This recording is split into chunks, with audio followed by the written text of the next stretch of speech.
Donc merci d'être venu. Donc une brève présentation, on ne va pas passer, rassurez-vous, l'essentiel là-dessus.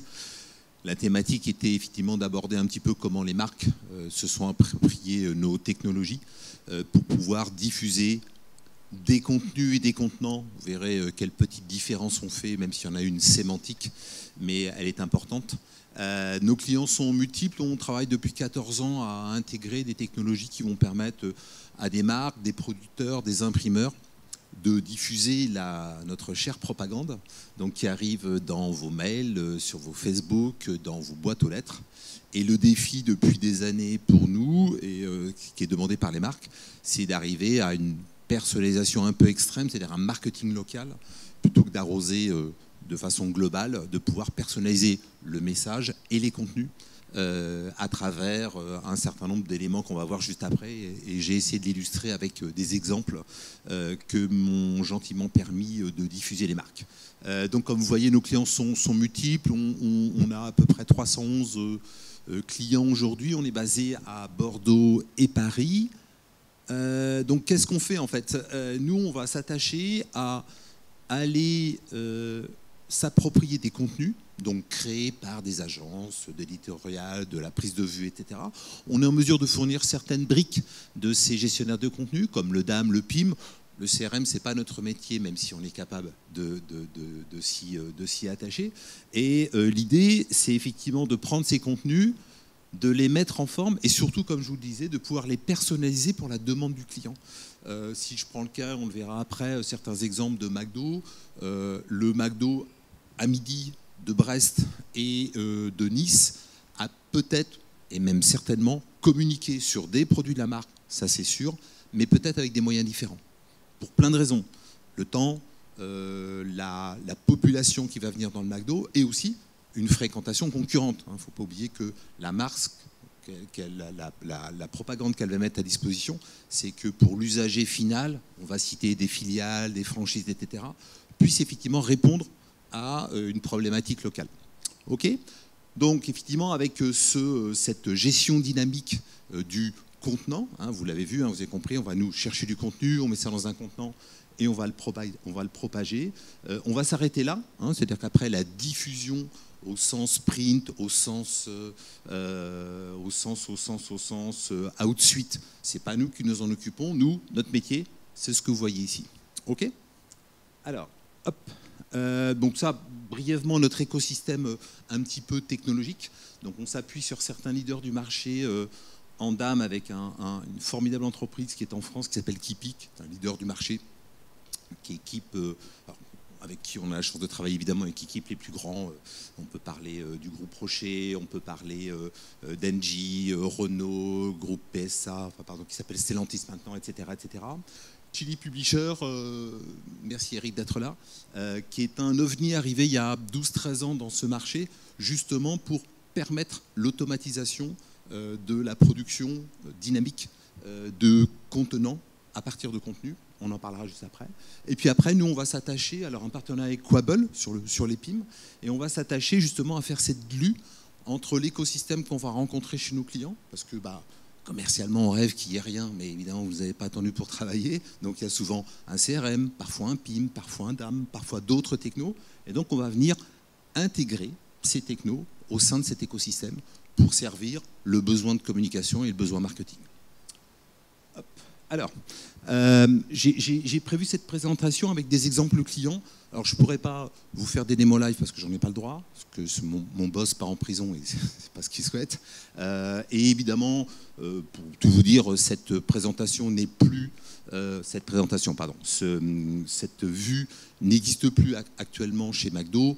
Ils m'ont permis de communiquer dessus, mais avec une vieille vue pour des raisons de confidentialité. Donc l'idée, ce que je voulais illustrer là-dessus, donc j'ai mis en parallèle la marque et les technos qu'on a intégrés chez la marque. Donc on travaille avec McDonald's France. Là, l'idée, c'était que chaque restaurant, il y en a des milliers en France, McDo, puisse communiquer sur une problématique que vous avez décrite ici. Donc encore une fois, là, on vient puiser dans des informations CRM qui sont propres à la marque. Donc on a un parcours client qui a été dessiné par la marque. Et en fonction des choix qu'on va faire, On va collecter les informations nécessaires pour aller chercher, par exemple, j'ai un problème de concurrence parce qu'il y a un KFC en face de chez moi qui est en train de se construire. Comment je communique? Donc plutôt que de demander au restaurant de faire du marketing pour les nuls, le marketing global va préparer les templates, les accroches, les contenus éditoriaux, etc. Et puis en fonction des différents éléments qui sont cochés, on va dynamiquement adapter une communication qui sera après fabriquée à la volée, soit en print, soit en numérique. D'accord? Parce qu'évidemment, le restaurant va choisir son meilleur moyen de communication. Est-ce que je mets ça sur le panneau extérieur du drive ou est-ce que j'envoie ça sur mon réseau Facebook? À lui de choisir. La marque met ça à sa disposition. D'accord? Donc, on est assez, content de cette intégration parce que c'est quelqu'un d'assez notable et c'est vrai que Mado est assez fort sur la partie marketing et puis d'avoir intégré des marques leaders qu'on distribue là-dessus. Autre exemple, hop, le groupe BPCE, donc 2 salles, 2 ambiances, hein, on quitte la foot pour aller dans la banque, donc avec le groupe Banque Populaire Caisse d'Épargne. Donc là, une problématique un peu plus générale, c'est d'embrasser tous les gestionnaires de contenu qu'a le groupe pour le mettre à disposition de ces 2 branches, on va les appeler comme ça, donc Banque Populaire d'un côté, Caisse d'Épargne de l'autre. Donc, on a intégré une solution de dame qui pique, et là, j'en ai fait encore une fois un extrait pour vous montrer que ce n'est pas juste une consultation de médias, mais c'est comment aussi, encore une fois, un utilisateur qui n'est pas un professionnel des arts graphiques ou du digital va pouvoir s'appuyer sur l'organisation qui a été mise en place, alors principalement du contenu fédéré par le marketing et la com, hein, encore une fois, des technos que nous avons humblement intégrés pour la marque, de façon à ce que, voilà, je veux faire une annonce presse, un affichage dynamique, j'ai juste à suivre un parcours et mécaniquement, c'est là où l'automatisme va se mettre en place, pas simplement pour gagner du temps, mais pour que la marque soit sûre que son message soit clair, qu'il soit fédéré et qu'on ne se retrouve pas, vous avez tous été confrontés à ça, vous prenez n'importe quelle marque, vous allez sur Google Images et vous mettez BPCE logo et vous allez avoir toute la misère du monde. D'accord? Et ça, c'est évidemment quelque chose que la marque, en tout cas, va essayer d'éviter parce qu'elle fait de gros investissements pour être reconnue. On rêve tous d'avoir la virgule de Nike et savoir que c'est Nike, par exemple. Donc, c'est vrai que c'est un effort permanent parce qu'il y a une compétition sur la marque. Hein. Voilà pour la partie BPCE. Là, c'est une chose que nous n'avons pas réalisée, mais je m'en suis inspiré parce que ça s'appuie sur un moteur que nous distribuons. Et j'aime bien cette histoire. Alors, j'aime bien raconter des histoires déjà. C'est le pitch est le suivant. Monsieur Subway va voir une agence et dit à Subway, on a un problème, c'est que nos clients ne viennent pas sur notre site, ils passent par d'autres acteurs du marché, des marketplaces de la food, si vous voyez ce que je veux dire, qui vont avoir le choix d'aller chercher un menu, mais pas simplement sur Subway, mais chez Monsieur McDonald's, chez Monsieur, etc., etc. Donc comment faire en sorte que ce Uber Eats soit masqué, parce que finalement il s'agit d'Uber Eats. Donc l'idée, ça a été de se dire, ok, utilisons un capital marketing qui est assez intéressant. Et pourquoi je vous cite cet exemple? Parce qu'on est en train de faire une grosse intégration avec la Poste dans le même esprit. La première, sachez-le, on sait où vous habitez. Une donnée postale très importante. Donc là, le principe du chemin, c'est, ok, un restaurant Subway va sur la plateforme, va sélectionner une zone géographique, une rue. Alors évidemment, avec des outils qui vont lui éviter d'aller chercher, s'il est à Quimper, des gens qui sont à Annecy. Parce que même si Annecy, c'est sympa, et Quimper aussi, je ne vais certainement pas aller de Annecy à Quimper m'acheter un Subway. Mais donc, du coup, sélectionner une zone, donc par exemple une zone artisanale, une zone d'emploi, etc. Automatiquement, ça va me générer une liste de boîtes postales. Alors évidemment, cette boîte postale est confidentielle, elle n'est pas vue. Et ensuite, je vais collecter ça avec Chili, qui est un générateur de templates automatiques, où je vais aller chercher automatiquement chaque ligne d'adresse. Donc je vais dire Monsieur Philippe Bézaguet, c'est moi. Et ensuite, après, lui affecter quel est le Subway le plus proche de lui pour que, avec une opération spéciale et un prix spécial, il puisse profiter d'une promotion. Donc ça, il reçoit dans la boîte aux lettres, donc print. J'ai ça dans ma boîte aux lettres. Vous avez vu qu'il y a un petit QR code. Je QR code. Là, je vais basculer sur l'application digitale de Subway. Je vais valider mon menu et je vais aller l'acheter chez Subway. tout ce parcours pour dire quoi? C'est que je suis parti d'un élément print, donc je vais dans une boîte aux lettres adresser quelqu'un en particulier. Et aujourd'hui, dans vos boîtes aux lettres, à part l'inondation de certains catalogues, il y a peu de courriers, hein, à part le fisc, les contraventions, hein, ça se limite un petit peu à ça. Donc vous avez quand même quelque chose qui vous est dédié, avec un contenu qui vous est adressé personnellement et avec un discount particulier. Ensuite, c'est bien le print, et ça a été mis dans une boîte aux lettres, mais généralement, c'est là que ça s'arrête. Le côté malin de l'agence, ça a été de dire, OK, je prends le relais avec l'application Subway pour tracer et faire du digital. Je voulais vous montrer cet exemple parce que à la fois, c'est original d'aller acheter auprès de la Poste, en l'occurrence en France, hein, ces boîtes aux lettres, et après d'avoir ce parcours qui bascule sur le digital pour tracer qui a ouvert, quel menu j'ai choisi, etc., etc. Les chiffres de fréquentation des Subway quand ils ont lancé cette opération, c'était plus 300, plus 400%. Ça a été énorme. Et surtout, une fois que je suis passé en digital, je peux, moi, Subway, adresser ces personnes-là pour qu'ils reviennent. Alors, soit avec des promos, tout ce que je veux, mais voilà. Surtout, je les empêche d'aller sur Uber Eats, parce que s'ils vont sur Uber Eats, il y a aussi tous mes confrères néanmoins concurrents. Okay, donc voilà ce mix que je voulais vous montrer et qui me paraissait pertinent. Grande distrib, alors toujours avec Chili Publisher, là encore une fois je mets cet acteur, mais il y a un travail qui est fait par la marque, par nous et par l'éditeur pour intégrer tout ça. Il n'y a pas de magie, je n'ai pas demandé à ChatGPT installe-moi Chili Publisher et fais-moi 300% de croissance. Si vous avez la recette, je suis preneur, mais on est encore dans les balbutiements de tout ça. Donc il y a à intégrer tout ça avec les forces vives de l'entreprise, les nôtres et celles de l'éditeur. Pour la grande récré, le but du jeu était encore une fois de pouvoir dire ok, un magasin va se connecter et par campagne, Halloween, fête des mères, blablabla, tous les événements qui vont jalonner le magasin, je vais pouvoir avoir accès à toute ma communication. Donc ça peut être une communication sur le point de vente, une animation, comment se servir de la poupée Corolle, blablabla, mais aussi toute la partie média qui va permettre de faire de l'affichage en magasin, de façon à, encore une fois, proposer des promotions quand il y en a, ou alors mettre en avant un produit. Et par exemple, la grande récré, c'est vrai que dans le jouet, ça a été depuis les dernières années un peu tendu sur des stocks. Des fois, certaines marques avaient des stocks un peu plus importants. Donc, évidemment, je peux vous dire qu'il n'y avait pas de promo dessus, mais de mettre ce produit en avant pour que les parents soient satisfaits de trouver le jouet rêvé par leur enfant, c'était aussi une demande. Donc ça, on a intégré ça à travers un portail, un CMS, en l'occurrence PrestaShop. Donc on est, vous voyez, elle est là, pour le coup, le magasin se connecte, il va faire ses achats comme quand il va acheter un billet de train. Non, pas un billet de train, c'est un peu compliqué, donc là c'est beaucoup plus simple. Où je vais collecter, mettre au panier, je vais pouvoir personnaliser ou pas, puisqu'on a des mécaniques de gestion de prix, c'est-à-dire que si je mets sur mon affiche, je veux une promo. Encore une fois, ce n'est pas moi qui invente mon langage visuel pour la promo, ça a été préparé par l'agence, donc quand j'appuie, j'ai une mise en page alternative qui va se créer, et j'ai juste à la générer. D'accord ? Donc ça, c'est quelque chose de très très répandu dans le monde du retail. On peut citer des gens comme Carrefour et Leclerc qui utilisent cette technologie à travers leur agence Aristide. Et aujourd'hui, c'est une très grosse consommation. Et ce qui est intéressant aussi, il faut en parler sur le bilan carbone, etc. Avant, qu'est-ce qui se passait ? On demandait aux gens, je t'envoie 100 petites affiches, 100 moyennes, 100 machins, multiplié par le nombre de produits, débrouille-toi. Et donc là, la moitié, plus de la moitié, elle est à la poubelle.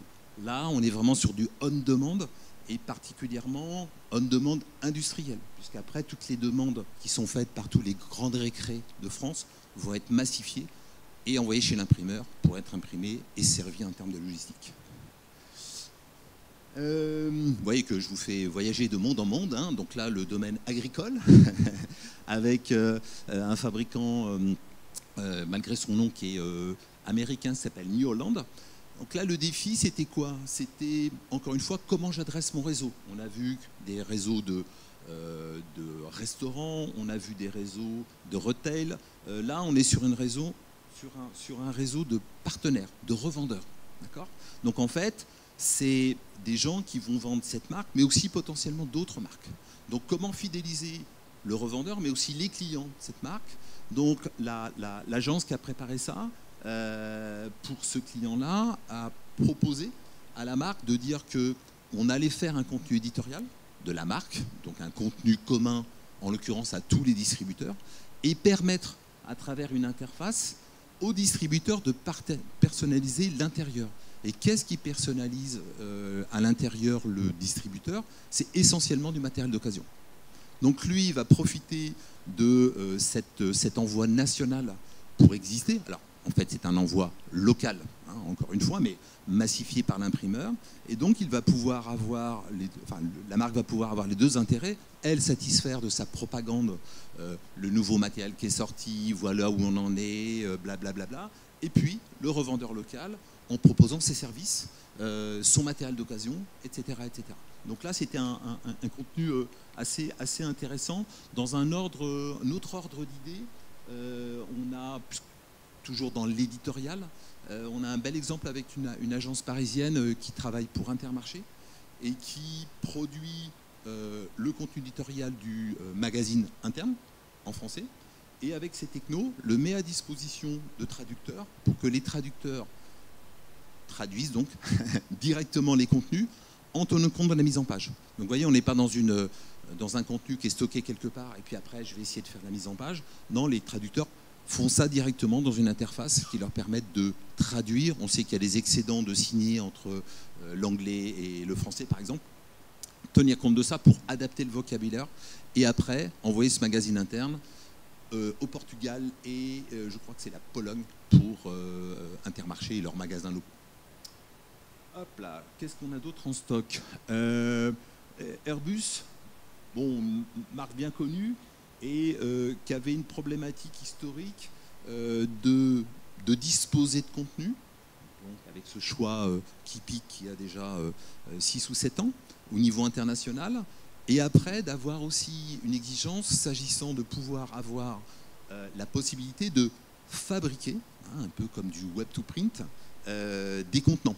Des contenants parce que quand on fabrique un A320, par exemple, on le fabrique pour une marque, pour Air France, etc. Donc on va constituer un dossier. Alors évidemment un dossier très technique, vous en doutez, mais aussi un catalogue promotionnel où on va mettre en évidence les arguments qui vont être favorables à Air France dans mon exemple, et qui seront peut-être d'autres arguments pour une autre marque si je m'adresse à une autre marque.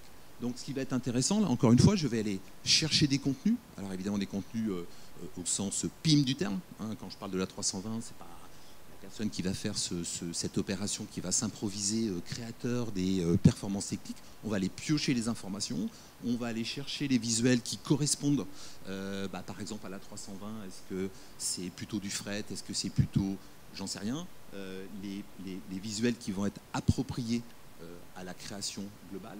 Et ensuite, il y a des zones évidemment plus éditoriales où je vais pouvoir mettre un argumentaire commercial qui peut consister à voir quelles sont leurs plus-values par rapport à leurs confrères mais néanmoins concurrents Boeing, ou après les plus-values en termes de taxe carbone, que sais-je, hein, évidemment toute cette partie qui va permettre de personnaliser le dossier.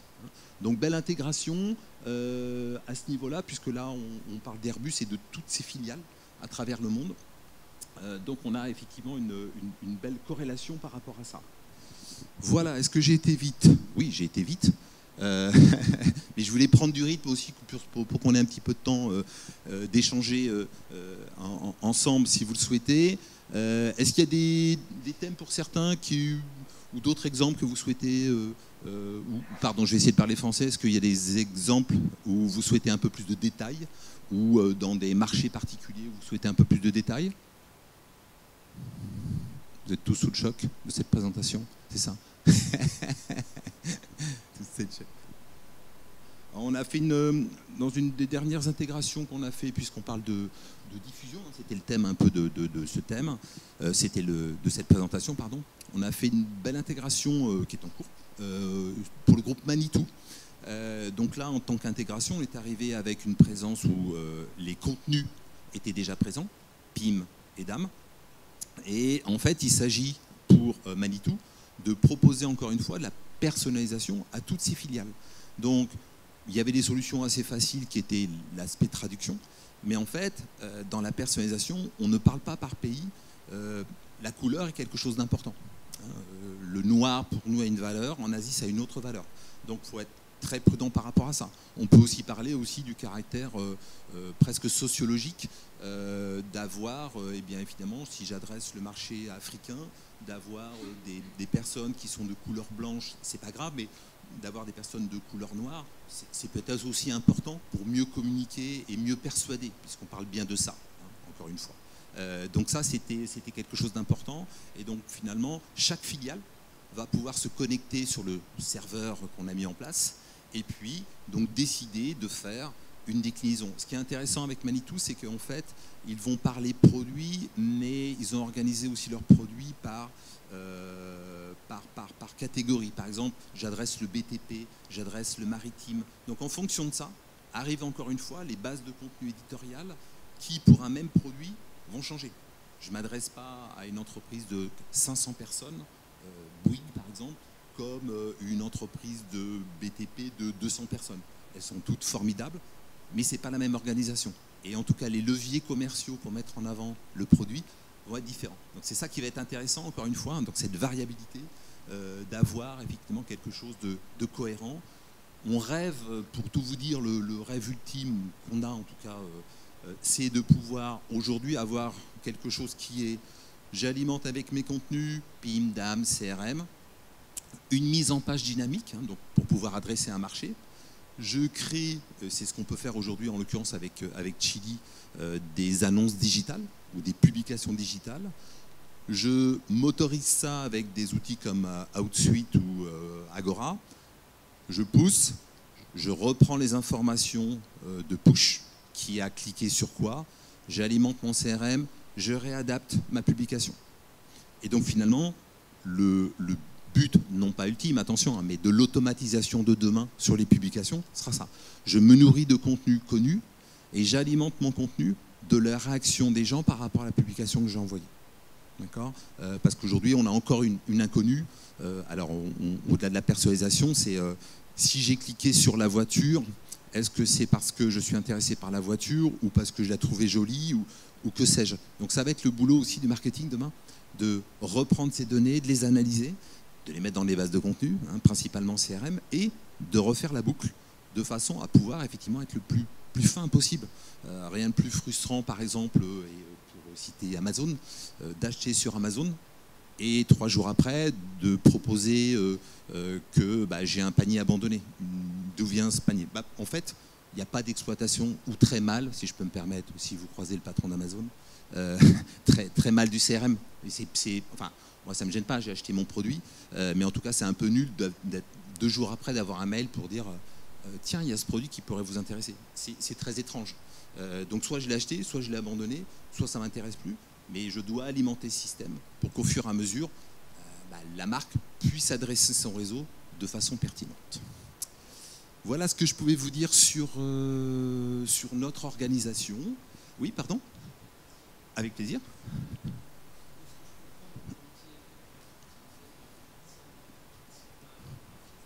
Exactement.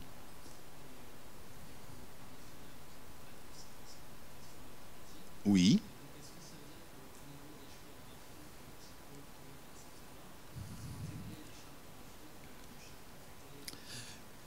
Ouais.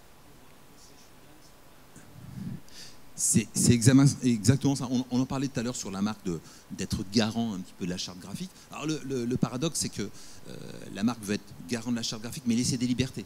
Donc c'est juste définir sur une base de 1 à 10, c'est quoi la liberté. Mais effectivement, si on prend le cas de McDo, on prend le premier exemple, c'est charté par TBWA, qui met en place la feuille de style, la charte graphique, qui est issue d'InDesign, hein, voilà, on a des outils classiques, et une fois dans l'outil, on va scénariser, c'est-à-dire dire qu'est-ce qu'on a le droit de faire. Parce qu'en théorie, on pourrait tout faire avec ce type d'outil. Changer la police, mais après on fait du Canva, donc on fait du n'importe quoi. Enfin, m'en voulez pas, hein, ce Canva est une super techno, mais pour une marque, c'est un peu une catastrophe, quoi. Donc en fait, c'est comment je peux baliser ça, laisser des espaces de liberté qui sont pour un restaurateur de ne pas faire InDesign pour les nuls. Hein. Ils veulent communiquer.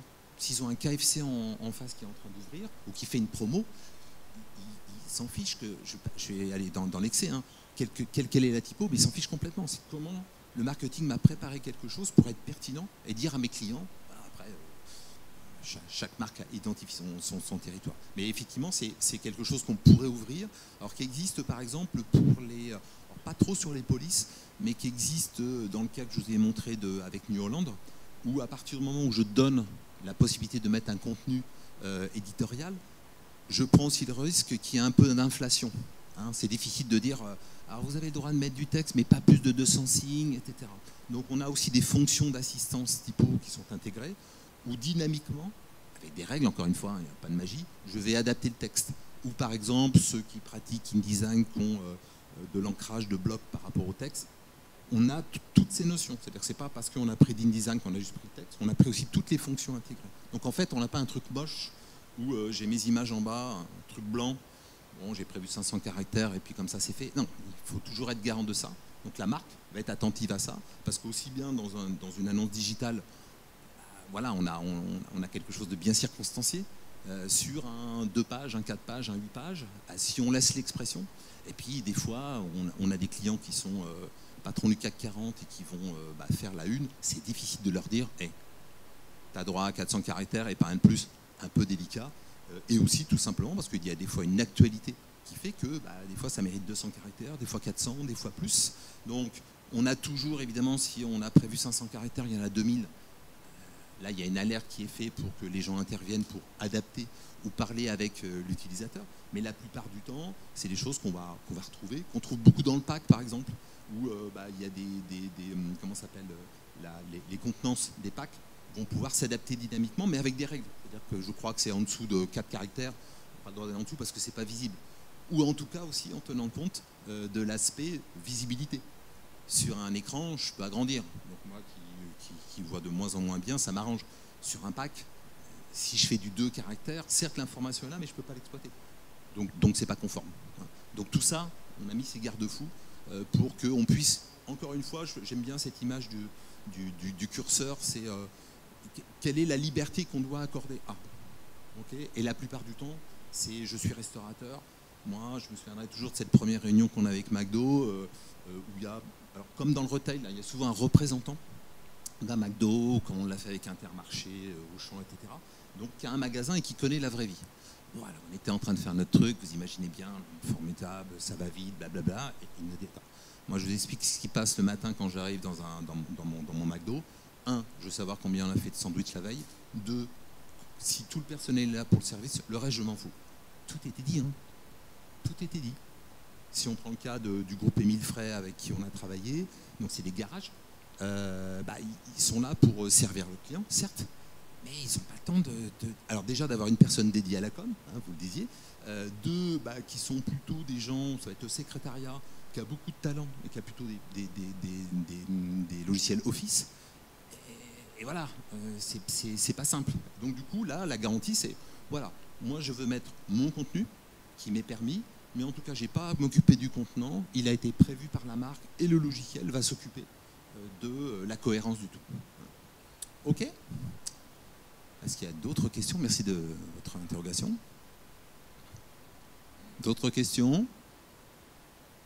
Eh bien, si vous voulez continuer la conversation, vous pouvez m'envoyer un petit mail, on peut se retrouver un petit peu de temps pour réagir sur votre projet. Et je suis, je crois, au stand 26, juste à côté du où on boit des cafés, de l'eau, etc. Voilà, on me retrouverait facilement là-bas. En tout cas, merci d'être venu.